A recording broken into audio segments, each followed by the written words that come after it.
Vamos a empezar con el número 80. Número 80.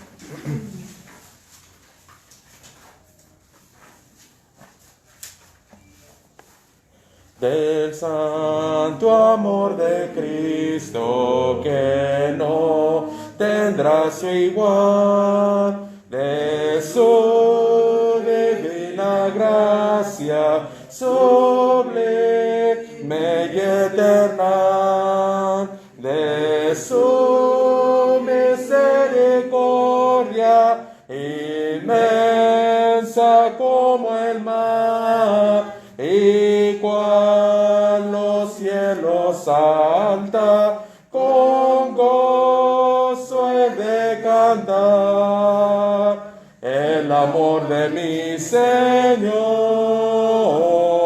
Grande y dulce es más y más, rico e inefable, nada es comparable al amor de mi Jesús. Cuando Él vivió en el mundo, la gente lo siguió, y todas sus angustias en Él depositó. Entonces bondadoso su amor brotó en raudal, incontenible, inmenso, sanando todo mal. El amor de mi Señor, grande y dulce es más y más, rico e inefable, nada es comparable al amor de mi Jesús. Él puso en las pupilas del ciego nueva luz, la eterna luz de vida que centella en la cruz, y dio a las almas todas la gloria de su ser, al impartir su gracia, su espíritu y poder. El amor de mi Señor, grande y dulce es más y más, rico e inefable, nada es comparable al amor de mi Jesús. Su amor por las edades del mundo es el fanal que marca esplendoroso la senda del ideal, y el paso de los años lo hará más dulce y más precioso al darle al alma su incomparable paz. El amor de mi Señor, grande y dulce es más y más, rico e inefable, nada es comparable al amor de mi Jesús.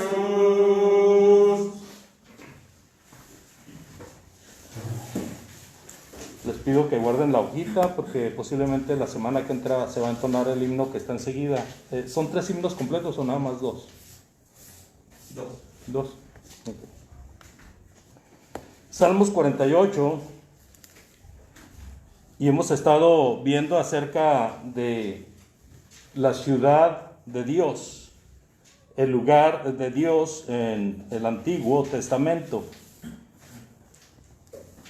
Hemos visto cómo los reyes de la tierra, según el versículo 4, se reunieron y pasaron por la ciudad, refiriéndose a que hubo uniones de reyes que pelearon en contra de los israelitas cuando los israelitas venían a tomar la tierra prometida.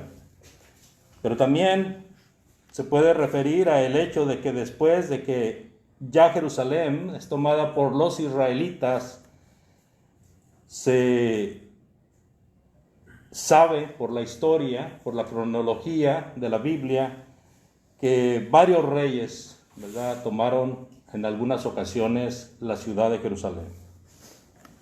El versículo 6, les tomó ahí temblor, dolor de mujer que da a luz, refiriéndose a los enemigos que se enfrentaban a Israel en esa tierra. Dice el versículo 7, con viento solano quiebras tú las naves de Tarsis. Con viento solano, el viento solano es un viento suave, no es un viento huracanado, sino que es suave. Sin embargo, dice, con ese viento Dios quiebra las naves de Tarsis. ¿Qué quiere decir esto? Bueno, Tarsis es un lugar que en la Biblia se describe de donde también se unieron enemigos de Dios para pelear contra el pueblo o la nación israelita. Ese Tarsis parece, según algunos comentaristas, es el lugar donde nació Saulo de Tarso, o de donde era Saulo de Tarso, que entonces esa Tarsis es la que después se conoció como el lugar de Tarso. Las naves de los enemigos muchas veces venían con toda la intención, ¿verdad?, de desembarcar inmensurables militares en las playas, en las costas del pueblo de Dios, introducirse hacia la ciudad y derrotar al pueblo de Dios. Pero otras veces también combatieron en el mar, adentro del mar. Se encontraban con las naves del pueblo de Dios y combatían contra ellos. Muchas veces estas naves se llevaban cautivos a los judíos hacia otras naciones. Pero dice la Escritura que cuando Dios peleaba a favor del pueblo, aunque armastote o esta herramienta militar era muy poderosa por su capacidad, fácilmente Dios la quebraba con un viento solano. O sea, nada más con el puro deseo Dios hacía derretirse a los enemigos.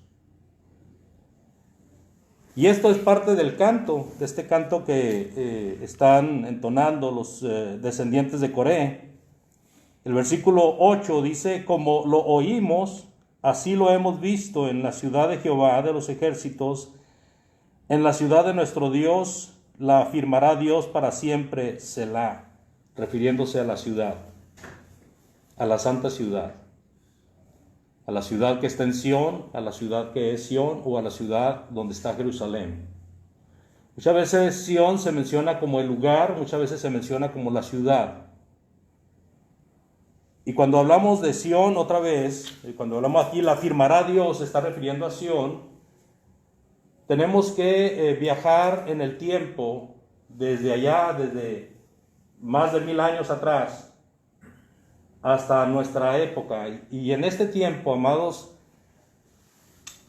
la ciudad de Dios existe todavía. Pero esa ciudad de Dios somos todos y cada uno de los que hemos venido a los pies de Jesucristo. Cada uno de nosotros formamos esa ciudad. La iglesia del Señor viene a ser ahora como la ciudad de Jerusalén era para el Antiguo Testamento. Así como Dios se manifestaba en la Jerusalén, en la ciudad, así como Dios vivía en la ciudad de Jerusalén y ahí mismo tenía su templo, así Dios vive en la iglesia y se manifiesta en la iglesia. Y por eso cuando hablamos de que Sión canta a su rey victorioso, pudiéramos decir la iglesia canta a su rey victorioso. Esa Sión tiene muchos significados, pero todos los significados son uno solo, el lugar de Dios. Ya sea en el Antiguo Testamento, ya sea en el Nuevo Testamento, ya sea en nuestra época, que estamos viviendo los últimos tiempos, o ya sea en la eternidad, la Sión es el lugar donde está Dios y donde Dios se manifiesta. Así que estos versículos para nosotros tienen mucho significado.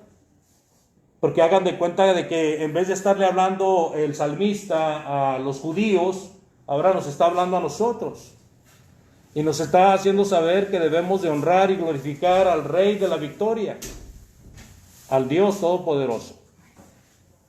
Y por eso nosotros cantamos, por eso nosotros alabamos, nosotros le damos loor a Dios. Cuando nosotros no hacemos eso, estamos perdiéndonos la oportunidad de manifestar que hay un Rey que debe de ser alabado y ensalzado por nosotros. Aquí la situación se presenta muy particular, porque este canto, esta alabanza, este loor a Dios, no es por nadie, sino solamente por la iglesia del Señor. Déjeme decir, aunque parece que suena uno arrogante o soberbio, pero si usted analiza y estudia bien la iglesia del Nuevo Testamento, usted se va a dar cuenta de que no hay otra iglesia no más que la del Señor. Y si estamos diciendo que la Sión de aquel tiempo ahora viene a ser la Sión de este tiempo, la iglesia, entonces nosotros tenemos un gran privilegio de cantarle al Rey victorioso. ¿Lo hacemos? ¿Lo hacemos? ¿Realmente le cantamos a Dios? ¿Le entonamos himnos a Dios? Pensando en estar agradando a Dios y sabiendo qué es lo que le estamos diciendo a Dios.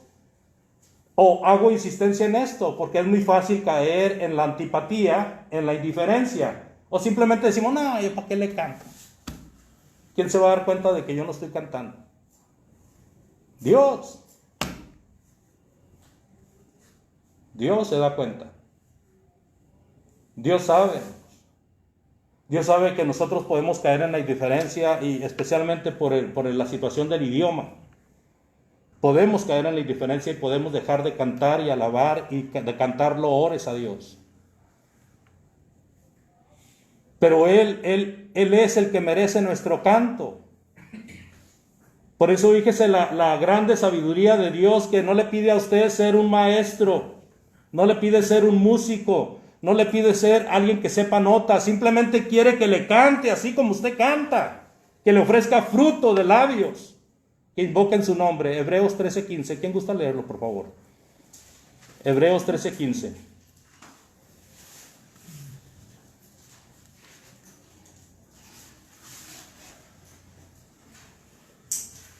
Así que ofrezcamos siempre a Dios por medio de él sacrificio de alabanza, es decir, fruto de labios que confiesen su nombre. Ofrezcamos sacrificio de alabanza. ¿Qué quiere decir, amado escritor? Le pregunta alguien al escritor de los Hebreos. Es decir, fruto de labios que invoquen su nombre. ¿Quiénes? ¿A quiénes les está escribiendo? ¿A quién está escribiendo el escritor de los Hebreos? A los cristianos, a los primeros convertidos. Ustedes son la Sión celestial, ustedes son la Sión espiritual, ustedes son la Sión de este momento, ustedes deben de cantar al Rey victorioso. Entonces, cuando nosotros no cantamos, fíjese, si nosotros no cantamos, imagínese cuántos mandamientos más nos pasamos por alto. Si la simple y sencilla ordenanza de cantar la pasamos por alto, imagínese cuántas otras cosas no pasamos por alto. Si el hacer oración lo pasamos por alto, imagínese en qué otras cosas no le ofendemos a Dios también. Usted está pensando de que el único que se va a ir al infierno es el asesino, el ladrón, el usurpador, el defraudador, el violador. Y usted no sabe que en la Biblia habla de la indiferencia como pecado, habla de la cobardía como pecado, porque cuando le fallamos a Dios es un acto cobarde, hermanos. Tenemos miedo de hacer lo que Dios dice. No tenemos el valor de hacer lo que Dios dice. Y dice la palabra de Dios que los cobardes y los incrédulos, ¿a dónde van a ir? Vamos a leer Apocalipsis 21:8, por favor. Apocalipsis 21:8. Entonces yo les animo, amados hermanos, que cantemos a Dios, que oremos a Dios, que aprovechemos las reuniones porque ahí es donde se canta y se anima el pueblo. ¿Cómo dice Apocalipsis 21:8? Quien guste leer, por favor. Pero los cobardes, incrédulos, los abominables y homicidas, los fornicarios y hechiceros, los idólatras y todos los mentirosos tendrán su parte en el lago que arde con fuego y azufre, que es la muerte segunda. En ese versículo de Apocalipsis 21:8 tienen el mismo peso los incrédulos, los cobardes, los homicidas, ¿verdad? Los borrachos, los idólatras, todos tienen el mismo peso. O sea, el pecado para Dios es pecado. El pecado nos aparta de Dios. Cualquier pecado nos separa de Dios. Así que si usted peca dejando de cantar, si usted peca dejando de orar, si usted peca dejando de hacer la voluntad de Dios, usted está apartado de Dios, está separado de Dios. Y entonces no está dentro del pueblo que canta a el Rey victorioso. Así que el versículo 8, como lo oímos, así le hemos visto en la ciudad de Jehová de los ejércitos, en la ciudad de nuestro Dios, la firmará Dios para siempre. Selah. La palabra Selah es un intermedio, ¿verdad? Es un espacio para seguir con otro pensamiento dentro del canto. Y el otro pensamiento empieza de la siguiente manera, versículo 9. Releyendo el versículo 9 dice: nos acordamos de tu misericordia, oh Dios. ¿En dónde? ¿En dónde nos acordamos de la misericordia de Dios? En medio del templo. En medio del templo, hermanos. Entonces, el templo tiene un significado vital en nuestras vidas. Y aquí el templo no se refiere a que cada uno de nosotros somos templo de Dios, sino se refiere a la reunión, a la congregación. Porque es cierto, cada uno somos templo de Dios, como individuos cada uno somos templo de Dios. Pero Él demanda que también seamos templo como iglesia, que seamos templo como hermanos reunidos. Y ahí es donde se habla. ¿De qué se habla en la predicación, por ejemplo? Usted va a oír la predicación ahorita, vea de qué se va a hablar la predicación ahorita. Siempre se habla de la misericordia de Dios, del amor de Dios, del Dios enojado cuando uno peca, del Dios que quiere salvarle. Todo el tiempo se está hablando de eso, de lo que quiere Dios para nosotros. No se habla de otra cosa. En el templo, en la reunión, en donde está la iglesia congregada. Así de que el templo es la iglesia congregada en este sentido, del versículo 9. Nos acordamos de tu misericordia, oh Dios, en medio de tu templo. Y si nosotros nos acordamos de la misericordia de Dios en medio del templo, ¿qué vamos a hacer? ¿Qué es lo que nos impulsa a hacer? El hecho de saber, oh Señor, qué misericordioso eres. ¿Qué nos impulsa, hermanos? Agradecidos. Agradecidos con Dios. Agradecidos con Dios, hermanos. No agradecidos con Andrés, no agradecidos con John, no agradecidos con los hermanos que parece como que ellos llevan todo el peso. No, hermanos, agradecidos con Dios. Los líderes o los que predicamos o los que se dedican a la enseñanza solamente hacemos que cada uno entienda lo que Dios está diciendo a través de su palabra. Pero nuestro agradecimiento es para con Dios. ¿En dónde? En el templo. No, que yo lo hago allá solo. Sí, está bien, hágalo solo. Usted tiene su responsabilidad como individuo. Pero también Dios le dice que lo haga como templo. ¿Qué vamos a hacer? Decirle a Dios, este mandamiento lo hago y este no. ¿Verdad? En una ocasión vinieron los fariseos y se acercaron a Jesús. Y Jesús les dijo, hipócritas.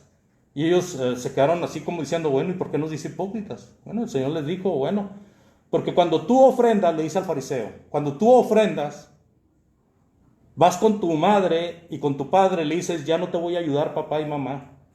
Y entonces tus padres te preguntan, ¿por qué ya no nos vas a ayudar, hijo? Y entonces tú le dices, porque ya eché el dinero a la ofrenda. ¿Y sabe qué le dijo Jesús? Necio. ¿No sabes que te es necesario hacer una cosa y la otra también? O O sea, si Dios manda que ofrendemos y Dios manda que cuidemos a nuestros padres, entonces nosotros tenemos esas dos responsabilidades, no nada más una de ellas. Y estos hombres pensaban que por hacer una ya quedaban justificados de la otra. No, les dice Jesús, están muy equivocados. Entonces es lo mismo. Ahorita en esta actualidad, ¿sabe qué pasa? Que muchas personas por causa de la pandemia han empezado a tomar fuerza para dejar de reunirse. Porque si antes no lo hacían con periodicidad o con permanencia, ahora por causa de la pandemia dicen, no, pues ¿para qué nos reunimos? Que al cabo pues, ya ven que hasta se han dejado de reunir muchos y están oyendo la palabra por internet. Sí, usted oiga la palabra por internet, oiga la palabra por radio, por televisión, pero usted tiene una responsabilidad aquí como templo de Dios. Hay una responsabilidad aquí.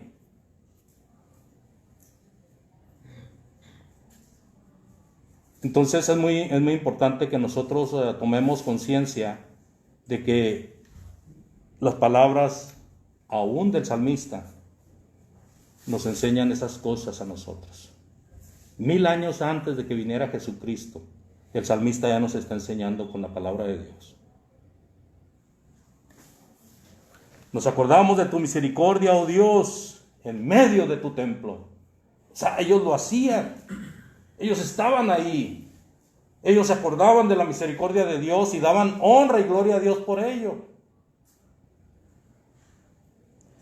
Y luego dice el versículo 10, conforme a tu nombre, oh Dios, así es el loor hasta los fines de la tierra, de justicia está llena tu diestra. El versículo 10, amados, dice que conforme al nombre de Dios, que es un nombre sobre todo nombre, así es tu loor. La palabra loor quiere decir servicio, adoración, reconocimiento a Dios. O sea, un reconocimiento que no se le da a la gente, sino solamente a Dios. Un reconocimiento que no se le da a las cosas, sino solamente a Dios. Es loor, loor. Y ese loor, dice el salmista, conforme a tu nombre, oh Dios, así es tu loor. Conforme a tu nombre, así es la adoración, así es el reconocimiento. ¿Qué tan grande vemos a Dios, amados? ¿Qué tan poderoso vemos a nuestro Señor? ¿Qué tan invencible se nos hace que es Dios? ¿Ustedes creen que alguien puede vencer a Dios? ¿Ustedes creen que haya algo más grande que Dios? ¿Ustedes creen que haya otro nombre más poderoso y más alto que el de Dios? El salmista está diciendo no hay otro. Y de acuerdo a ese tamaño es la adoración que te damos, Señor. Entonces, ¿cómo debe de ser nuestra adoración? Hermano, ¿usted sabe lo que significa la palabra adoración? La palabra adoración es una entrega, es una ofrenda, es una consagración. Por ejemplo, nosotros en la iglesia del Señor oramos a Dios, cantamos, oímos al predicador que preparó su sermón para nosotros, participamos de la cena del Señor, participamos de la ofrenda del Señor. 5 actos. Pero aquí le agregamos uno para que todos estos actos sean llevados arriba. El amor que manifestamos a Dios en cada uno de estos actos. Porque si usted tira el dinero sin amor, sin pensar en que está agradando a Dios, si usted está tomando la cena del Señor sin pensar que el Señor murió por sus pecados, si usted está orando a Dios y nada más está diciendo, ay, ¿a qué horas termina el hermano de orar para decir amén y ya? O si usted está cantando pero no está cantando o nada más está siguiendo la corriente. O si usted parece que está oyendo el sermón pero nada más es como los niños que se ponen unos ojos abiertos arriba de los lentes para poder dormirse. Bueno, digo los niños, ¿verdad? Porque eso salió un niño que traía unos lentes y se ponía unos ojos abiertos y se dormía, pero el adulto puede ser lo mismo. Si usted se pone unos ojos abiertos en los lentes para poder cerrar sus ojos porque el sermón es tan aburrido. Usted no está sirviendo a Dios, no lo está haciendo con amor, no lo está haciendo con entrega, no lo está haciendo con consagración. Usted se está adorando a sí mismo, o si usted dejó frijoles en la lumbre, bueno, habichuelas, hermana, son frijoles, ¿verdad? Si dejó frijoles, habichuelas en la lumbre y está pensando, se me van a quemar los frijoles, no está adorando a Dios. Cuando uno viene a adorar a Dios, uno se olvida de todo y se entrega completamente al Señor y está entregado en cada uno de los actos de adoración. Eso es adorar a Dios. ¿Se fija? Usted está sentado ahí enfrente y está el predicador hablando allá delante de usted, y el predicador de alguna manera está viendo a cada uno y él puede ver el cansancio, él puede ver el aburrimiento, él puede ver la alegría, él puede ver el gozo, él puede ver las cosas que están pasando ahí con todos los que están escuchando. Y usted sabe cuál es qué grande ánimo recibe el predicador cuando ve que todos están atentos. Bueno, esto es nada más una ilustración de cómo estará Dios cuando ve que estamos atentos en cada uno de los actos. En cada uno de los actos. ¿Cómo estará de contento Dios? ¿O cómo estará enojado Dios con aquellos que están indiferentes, con aquellos que están somnolientos, con aquellos que están cansados? ¿Cómo estará Dios con ellos? Porque muchas veces se viene a la reunión y se viene a dormir. O se viene a estar pensando nada más en los problemas de afuera, en vez de entregar ese tiempo al Señor. Ese tiempo lo dedico al Señor con toda mi alma, con todo mi corazón, con toda mi fuerza y con toda mi mente. Y eso es agradable a Dios, y Dios le va a ayudar y Dios le va a bendecir. Entonces el versículo 10, conforme a tu nombre, oh Dios, así es tu loor. Qué tan grande loor es el que merece Dios. Hasta los fines de la tierra de justicia está llena tu diestra. O sea, la mano derecha siempre simboliza los beneficios, ¿verdad? Lo positivo. Pero indudablemente que Dios usa las dos manos.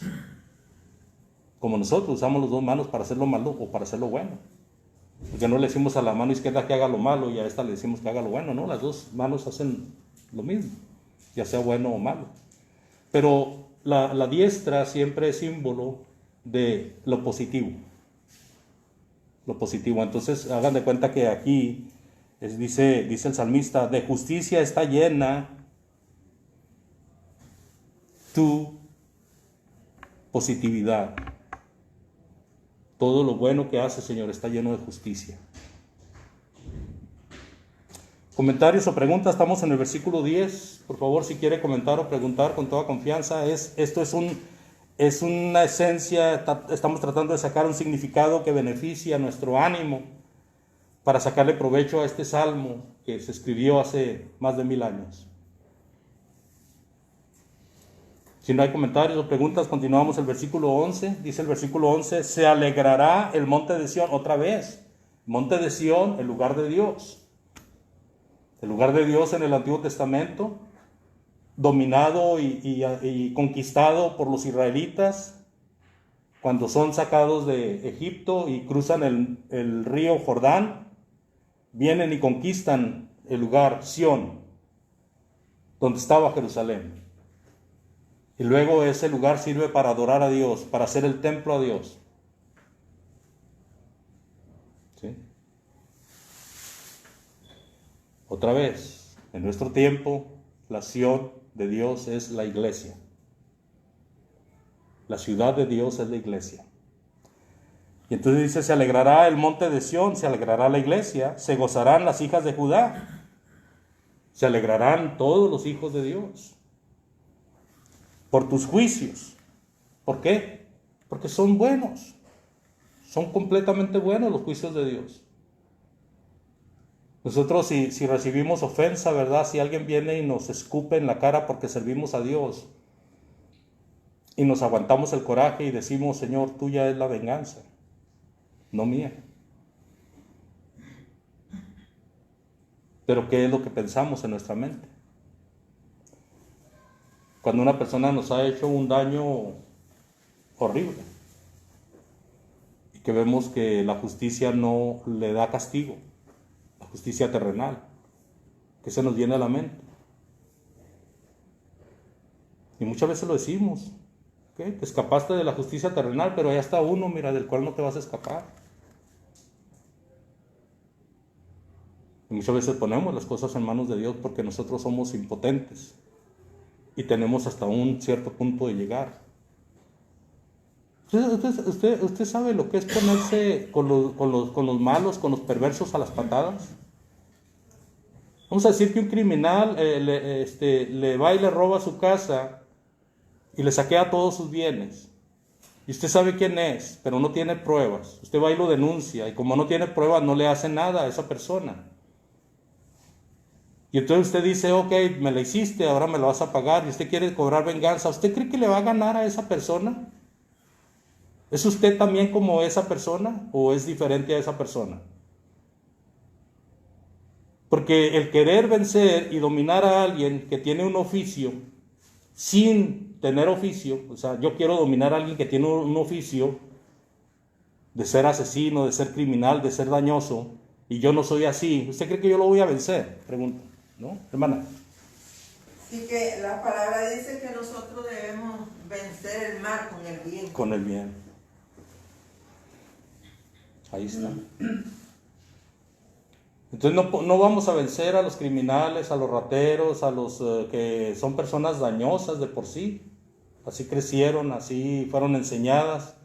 Y nosotros somos ciudadanos nobles, somos cívicos, nos gusta la paz, nos gusta la tranquilidad, nos gusta vivir en armonía. Y de repente queremos ponernos a las patadas con alguien que es malo, ¿no? Entonces, queda bien clara la palabra de Dios cuando dice, se alegrará el monte de Sión, se gozarán las hijas de Judá por tus juicios. O sea, el Señor hace juicios, Él aparta y Él sabe a quién condena y Él sabe a quién perdona por sus juicios. El versículo 12 dice, anden alrededor de Sión y rodéenla, cuenten sus torres. O sea, ¿de qué otra manera puede decirnos el salmista lo hermoso, lo maravilloso de ser el templo de Dios?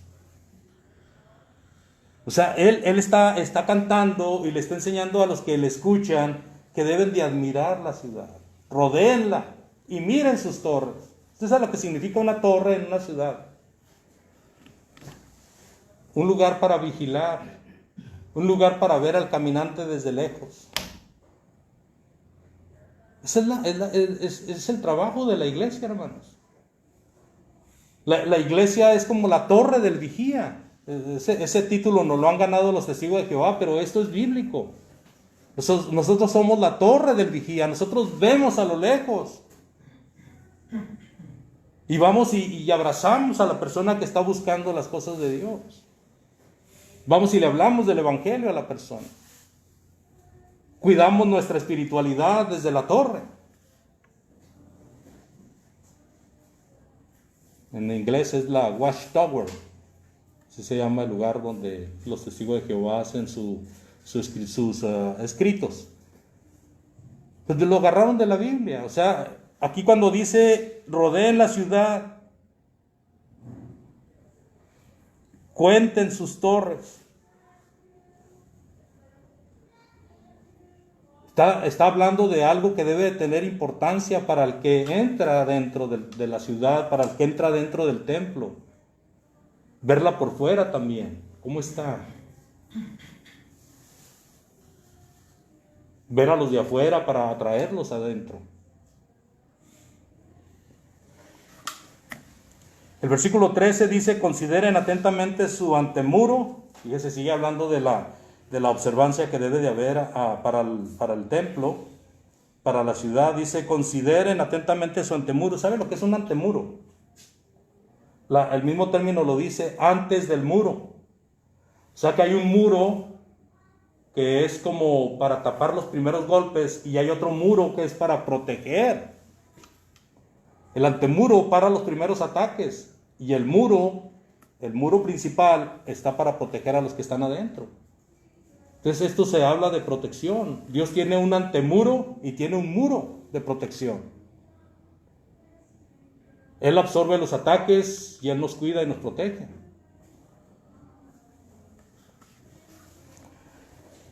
Mirad sus palacios, dice el Señor, para que lo contéis a la generación venidera. Usted está sirviendo a Dios, está adorando a Dios, usted se está llenando de Dios. Eso es lo que le va a platicar a sus hijos.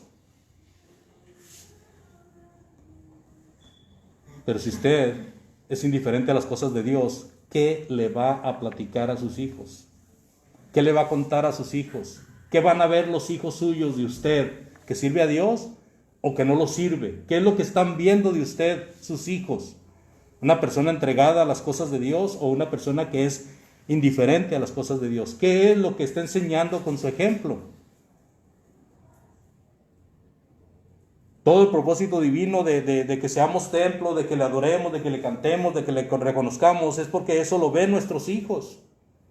Que le adoremos enteramente, ellos también están viendo. Los críticos más grandes, hermanos, son los que están cerquita de nosotros. Por ejemplo, del esposo, la esposa es el crítico número 1. De los padres, los hijos son los críticos número 1. ¿Sí o no? Bueno, si viven en armonía, ¿verdad? Porque entendemos que hay hogares que están separados y no se conocen los miembros. Estoy hablando de un hogar, en todo su sentido, lo que es un hogar, donde padre y madre e hijos están unidos en todo, ¿verdad? ¿Cuál es el principal crítico o el crítico más certero?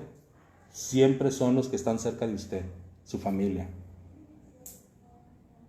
¿Qué ven nuestros hijos, amados, en nosotros? ¿Ven a personas que sirven a Dios o ven a personas que son fríos con Dios? ¿Qué es lo que miran? ¿Qué es lo que observan? ¿De qué manera lo estamos enseñando? ¿Solamente de palabra o también con nuestros hechos? Todo esto es una lección, amados. Es una lección, es algo enteramente positivo para nosotros, porque es lo que el salmista está diciendo en su canto. Otra vez, versículo 13, considerad atentamente su antemuro, mirad sus palacios para que se lo contéis a la generación venidera.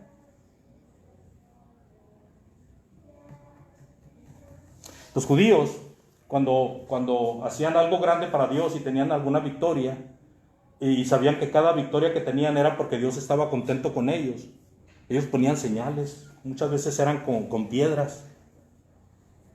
Y entonces posteriormente venían los hijos y veían el montón de piedras ahí. Y decían, oye papá, ¿y ese montón de piedras? Ay, es el recuerdo de que Dios hizo esto con nosotros porque nosotros estábamos bien con Dios. El Señor en Deuteronomio y en varias partes del Antiguo Testamento le dice a los padres, vas a hablarle de la palabra de Dios a tus hijos y los vas a poner en las puertas y en los dinteles y en las paredes y en la frente, en todas partes, que conozcan mi palabra, que conozcan mis mandamientos. A tus hijos, ¿cómo estamos enseñando a nuestros hijos? Ya para terminar, amados, el versículo 14, porque este es Dios nuestro eternamente y para siempre, y Él nos guiará aún más allá de la muerte. Entonces la eternidad está involucrada aquí, porque después de la muerte, ¿qué viene? La eternidad. Después de la muerte viene la vida eterna. ¿Dónde vamos a pasar la vida eterna, amados? ¿Con el rey victorioso o con el rey vencido, que sería Satanás? ¿Dónde vamos a pasar la eternidad? Yo les invito a que mediten en esta lección. Yo les agradezco su atención, su esfuerzo, y vamos a orar a Dios y vamos a prepararnos para estar allá arriba con nuestros hermanos. Y no se nos olvide orar por las personas que han sido mencionadas últimamente, por los hermanos Jiménez, que han perdido al menos 2 miembros de su familia por causa del COVID. por el hermano Herculano, por la hija de la hermana Charlie, tiene cáncer, está con un sangrado que no lo pueden parar los médicos. Por la hermana Regina, que también fue diagnosticada con cáncer y al parecer con COVID. Y también, perdón, La hermana Viola también. la hermana Viula, su hija, que está esperando recibir los trasplantes que necesita. Damos gracias porque nuestra hermana Verónica salió bien de su alumbramiento. Y también pedimos las oraciones por las personas que están oyendo el Evangelio, las personas que están estudiando la palabra de Dios. Que Dios les ayude y que vengan a entender el plan bendito de Dios para que se conviertan al Señor. Yo les agradezco su atención en esta mañana. Vamos a hacer la oración. Voy a pedirle a Octavio que nos dirija en esta oración. Y después de esto nos vamos para arriba para estar allá con nuestros hermanos. ¿Hay alguna otra petición, hermana Natividad? La hermana de nuestra hermana Natividad también. Sí. Hay que llevarla en las oraciones. Sí, hermana. Sí, que va a ser sometida a la cirugía el martes. Sí. Y también yo pido la oración por mí, que mañana me voy a hacer la cirugía del ojo izquierdo. Ok, pues va a ser operada del ojo izquierdo. Muy bien. Ok, ¿alguien más? Bueno, Octavio, adelante.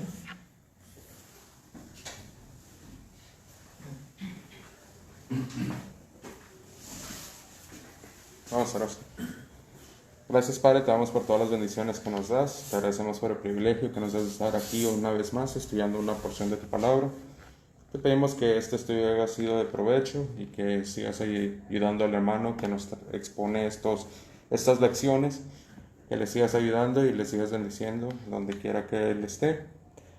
Y te pedimos también, Señor, por las personas que han sido mencionadas enfermas, nuestra hermana Regina, la hija de la hermana Viola, también por la hermana Natividad y su hermana, por la familia Jiménez en México, también por el hermano Herculano, te pedimos que estés con él.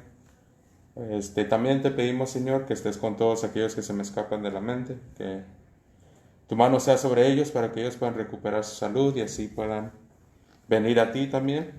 Señor, te pedimos que estés también con aquellos que no pudieron estar aquí, tú sabes las causas. Te pedimos también por las personas que andan flaqueando, Señor, que les ayudes para que ellos entiendan de que es importante el estudio y también es importante estar bien contigo. Te pedimos también, Señor, que estés con las personas que escuchan el Evangelio, que les abras el corazón para que así ellos puedan aceptar la condición en la que viven y puedan venir a ti y así poder servirte. Te pedimos, Señor, que estés con nosotros durante la siguiente porción de este servicio, que es la adoración. Pedimos que nuestras mentes estén preparadas y nuestros corazones abiertos y así aprendamos de tu palabra y enseñemos a las personas alrededor de ti. Y más importante, de que te demos buena alabanza y así que sea de placer para ti. En el nombre de Cristo te pedimos todo esto y te agradecemos en nombre de Cristo. Amén. Amén.